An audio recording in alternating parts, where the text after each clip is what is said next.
মুফতি আহমদ আলী সাহেব, ইত্তেফাকুল উলামার মজলিসের শুরার সম্মানিত সদস্য শাইখ আলী আমজাদ সাহেব হুজুর আসছেন। ইত্তেফাকুল উলামার কেন্দ্রীয় মজলিসের শুরার সভাপতি আল্লামা আব্দুর রহমান হাবিবি হুজুরের সাহেবজাদা হযরত মাওলানা মোহাম্মদ সাহেব আসছেন।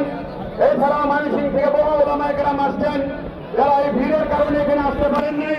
ওনাদের পক্ষ থেকে আমরা বৃহত্তর ময়মনসিংহের উলামায়ে কেরামের পক্ষ থেকে এই জানাজায় উপস্থিত হয়েছি। আল্লাহ তাআলা এই মাদ্রাসাকে কবুল করুন, হুজুরকে জান্নাতের উচ্চ মাকাম দান করুন এবং হুজুরের পরিবার এবং তার মুখরিফিন মুতাল্লিকিন সবার উপর রহমত বর্ষণ করুন। ওয়া আখিরু দাওয়ানা আলহামদুলিল্লাহি রাব্বিল আলামিন।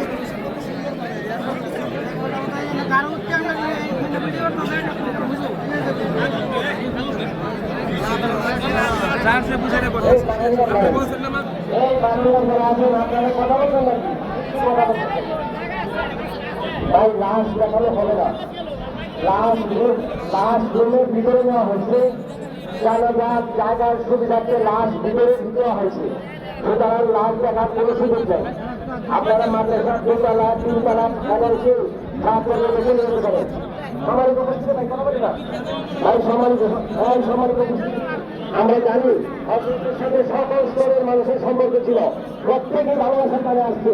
সেখানে মেহরবানি করে আপনারা কেউ একটু বিরক্ত হবেন না, প্রত্যেকে ভালোবাসার সাথে আসছে। এখন যা কথা বলবেন ওলামায়ে কেরাম কথা বলতেছেন, কথা বলবেন। আমাদের মাঝে আলোচনা আসেন আমাদের ময়মনসিংহের উত্তর ময়মনসিংহের রাজনৈতিক বিশেষ ব্যক্তিত্ব মুজাহিদ সাহেবের কাছে ধন্যবাদের সালাম দিলেন। সম্মানিত মুসলমান, আসসালামু আলাইকুম। বক্তব্য রাখার সুযোগ নাই, আমি শুধু দোয়া চাইব আমাদের প্রাণপ্রিয় হুজুর জনাব আহমদ সাহেব, উনি অত্যন্ত আমার প্রিয় মানুষ। আমি ধর্মীয়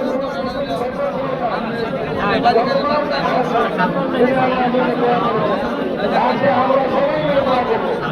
আমি মাননীয় প্রধানমন্ত্রী আমাদের উপরের জন্য আপনার মাথার